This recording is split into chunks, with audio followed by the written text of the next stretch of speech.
We're here at a house that was heavily damaged by Hurricane Matthew. It experienced extensive flooding. And some of the things we're going to talk about related to this house are things that you'll find when you return to your home after flooding. So one of the things that often happens too is you've got a number of books that you really treasure, but they happen to get wet. For example, these are children's books that have been absolutely saturated in floodwaters.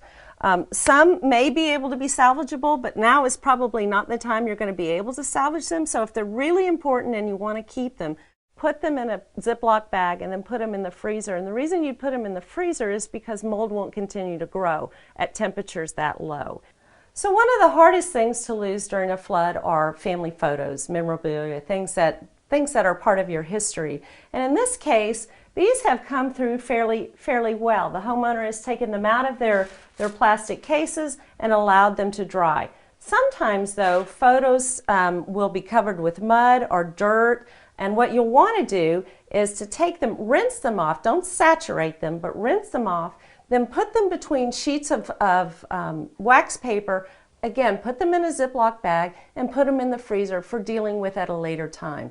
If they're particularly important photos, you may want to take them to a restoration service to have them refinished to make sure that they're in good quality condition as they were when you first started.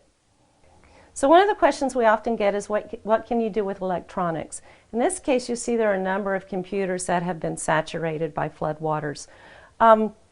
Probably the best thing to do if there are really important things on this computer that you just cannot duplicate or you can't find anywhere else is to take the computer itself to a computer repair store and let them try to pull the hard drive and pull the information from the hard drive.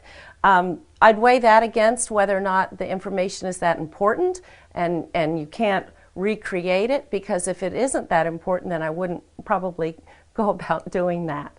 The other thing to think about is off-site storage of computer data and information. So while it may not have helped in this case, if this homeowner had thought about storing items in the cloud or off-site or on a separate external drive, then he or she may have been able to access the information that's currently on these computers without having to use these and without having to salvage them.